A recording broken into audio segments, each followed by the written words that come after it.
ভারতের বিরুদ্ধে ময়দানে নামার আগেই বিপদ বাড়ল পাকিস্তানের। হঠাৎ করে বাবর শাহিনদের ডাকআউটে এসে হাজির বিশেষ অতিথি। তাও আবার যে সে অতিথি নয়, ঘটনা প্রকাশ্যে আসতেই তীব্র চাঞ্চল্য। কি এমন ঘটলো দেখুন।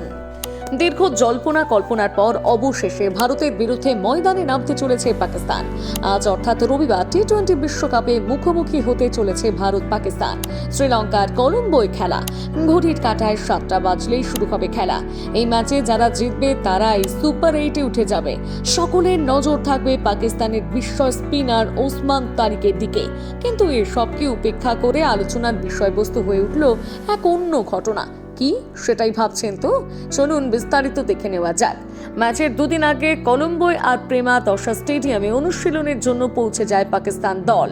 আর ঠিক তখনই পাক দলের ডাকআউট থেকে একটি সাপ উদ্ধার করা হয়।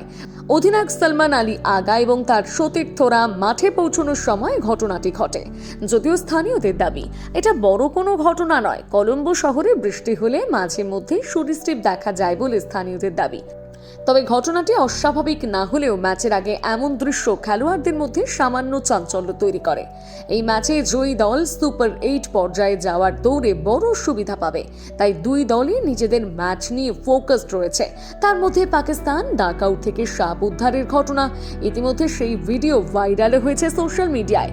ভাইরাল হওয়া ভিডিওতে দেখা গিয়েছে পাকিস্তান ডাকআউটে একটি বিশাল আকার সাপ। খবর পেয়ে সেখানে পৌঁছয় মাঠকর্মীরা।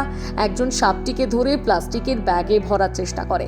অপর এক ব্যক্তি ধরেছিল সেই ব্যাগটি। বেশ কয়েকবার চেষ্টায় সাপটিকে ব্যাগে ভরতে পারে। ভিডিওটি সোশ্যাল মিডিয়ায় ছড়িয়ে পড়ে এবং দ্রুত ভাইরাল হয়। এদিকে ভারতীয় শিবিরের জন্য দারুণ খবর। স্বস্তির খবর এসেছে তরুণ ব্যাটার অভিষেক শর্মাকে ঘিরে। পেটের সমস্যার কারণে তিনি আগের ম্যাচে খেলতে পারেননি এবং হাসপাতালে ভর্তি ছিলেন। তবে অনুশীলনে প্রায় আধ ঘন্টা ব্যাট করে তিনি দুর্দান্ত ফর্ম দেখিয়েছেন। স্পিনার কুলদীপ যাদব এবং বরুণ চক্রবর্তীর বল সহজেই বাউন্ডারিতে পাঠিয়ে আত্মবিশ্বাসের পরিচয় দেন। যদিও হালকা বৃষ্টির জন্য ভারতের অনুশীলন কিছুটা ব্যাহত হয়েছিল। পরবর্তীতে অবশ্য অনুশীলনের জন্য ইনডোর নেটে ছুটে যায় ভারতীয় দল। সেখানে পেসারদের বিরুদ্ধে শক্তিশালী শট খেলেন অভিষেক। তার দ্রুত শট নেওয়ার ক্ষমতা এবং বলের লেন্থ বোঝার ক্ষমতা পাকিস্তানের স্পিন আক্রমণ, বিশেষ করে ওসমান তারিকের বিরুদ্ধে বড় ভূমিকা নিতে পারে বলেই মনে করছেন বিশেষজ্ঞরা।